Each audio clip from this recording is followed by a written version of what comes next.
आज हम देखेंगे जलवायु परिवर्तन। जलवायु परिवर्तन में क्लाइमेट चेंज में जो सम्मेलन हो रहे हैं, वैश्विक इन्वायरमेंट सम्मेलन 2024 जलवायु परिवर्तन के प्रभाव को कम करने के लिए एकजुटता जो बनाई जा रही है।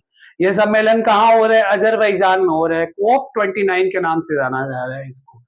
ये क्या है? अजरबैजान की राजधानी में हो रही है। तो एक चीज मैं आप लोगों को इससे पहले बोलना चाह रहा हूँ, अगर नेचर से अगर खेलिएगा तो नेचर आपसे खेल जाएगी, और वही हो रहा है। अभी क्लाइमेट जो चेंज हो रहा है, क्लाइमेट चेंज का जो प्रभाव आप देख रहे हैं, कैसे देख रहे हैं?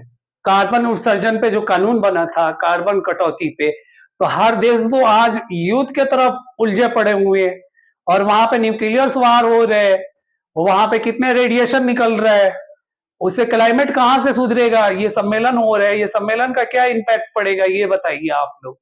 आप थोड़ा सा सोचिए, अगर इस मुद्दे पे अगर बात की जाए तो ये तो पूरे वैश्विक मुद्दा है ना।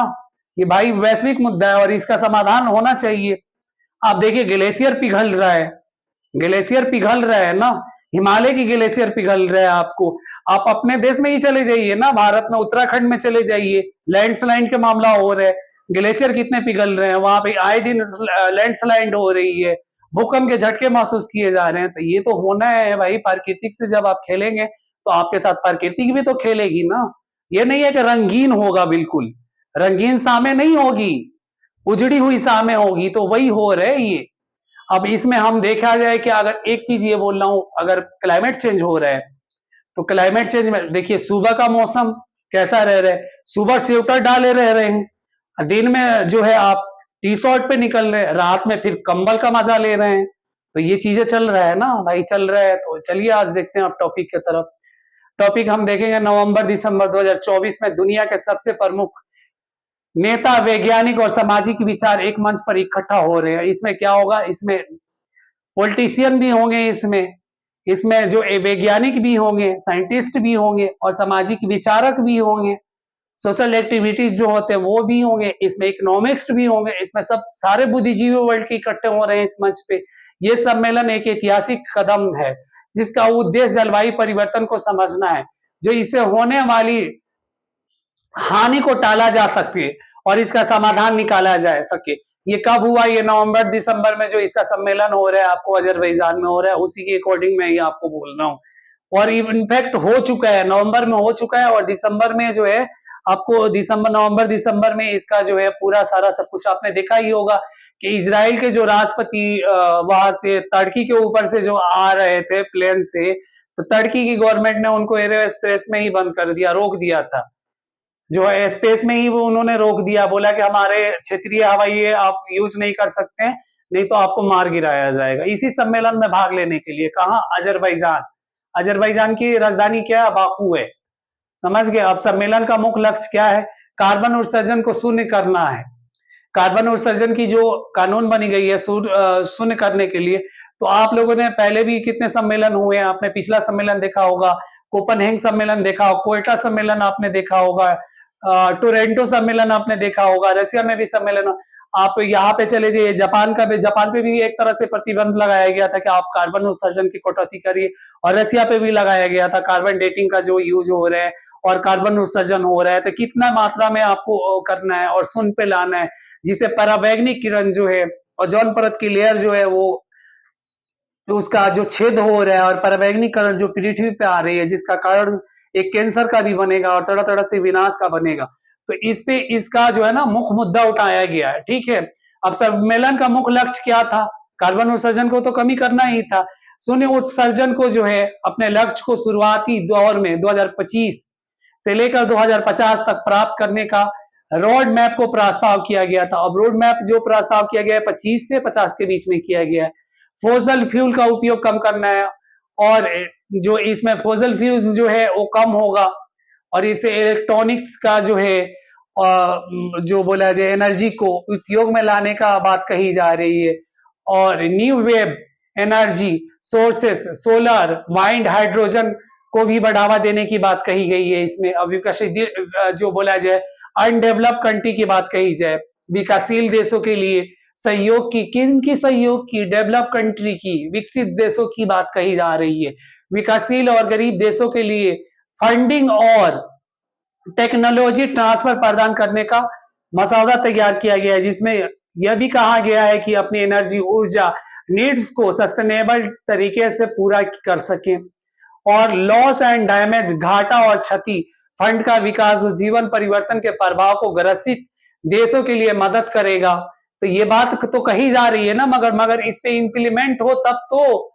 सम्मेलन पे सम्मेलन हो रहे, तो सम्मेलन का भी तो असर दिखना चाहिए ना। यहाँ पे तो युद्ध में उलझे हुए हैं, युद्ध में आप जो है ट्रिलियन ट्रिलियन पैसे आप खर्च कर रहे हैं, आप जो है रेडिएशन का आप नहीं देख रहे हैं, आप क्लाइमेट पे नहीं देख रहे हैं क्या प्रभाव पड़ रहा है, तो हो रहे हैं। और मार्केट जो है बोला जाए, आपको युद्ध की मार्केट का अपना एक बाजार का स्थापित करने के चक्कर में, मिडिल ईस्ट में देखिए, रासा में देखिए, रासा यूक्रेन का देखिए, आप इजराइल वाला मैटर देखिए, इजराइल का देखिए कैसे बम्बार्डिंग कर रहे हैं, और सीरिया में देखिए, सीरिया में हो रहे हैं, लेबनान में देखिए, लेबनान भी इजराइल पे कर रहा है।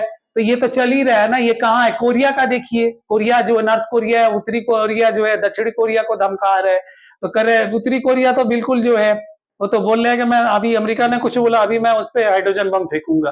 तो चल रहा है ना भाई, बातें तो चल रही है ना। अगर खुदा ना खास्ते कहीं पे हो गया, भगवान ना करे कि हो गया तो हम तो डूबे ही सनम, तुमको भी लेके डूबे। तो वही वाली होगी, बीच में नाव है, बीच में किश्ती है, अब ये किश्ती कब डूब जाए, किधर डूबे, कोई नहीं जानता है। समझ गए? तो चलिए अब चलते हैं।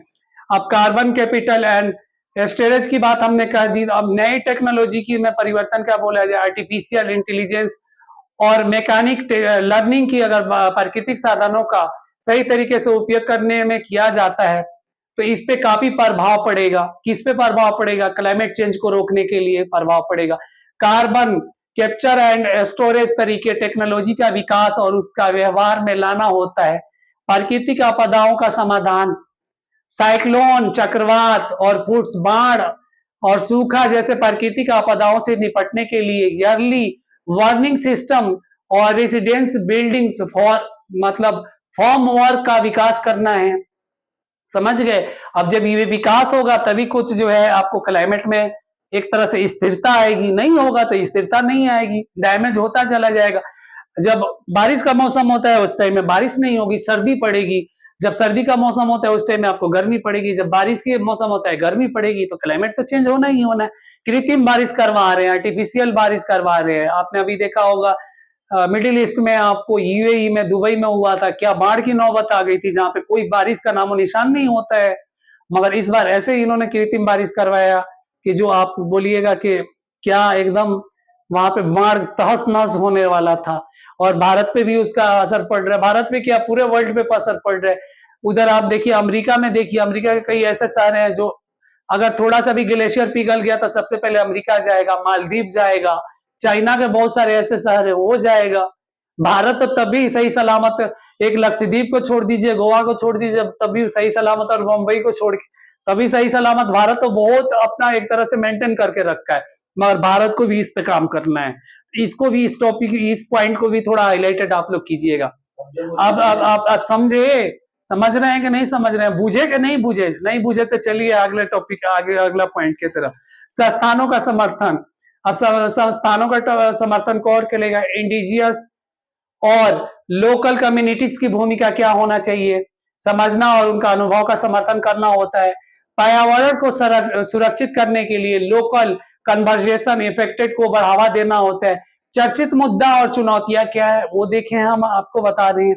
देशों के मध्य विश्वास का अभाव है, एक दूसरे से जो है ना, जब तक आदान प्रदान नहीं होगा, होता है ना रिलेशन, आदान प्रदान, वो रिलेशन अगर नहीं होगा, वो रिलेशन अगर देखा जाए आपको एक दूसरे के इंटरनेशनल रिलेशन में कि अरे आप कुछ दे रहे हैं तो हम भी तो कुछ दें, हम भी तो आपके जो है, अगर इन्वायरमेंट की बात कही जा रही है, जो डेवलप कंट्री है उनकी बात कर रहे हैं, विकासशील देशों को विकसित देश तो दें भाई, वहां पे तो कोऑपरेशन करे। को का मतलब ये कोऑपरेशन। चलिए आगे चलते हैं। चर्चित मुद्दा और चुनौतियां क्या है? देश के मध्यम में विश्वास का अभाव।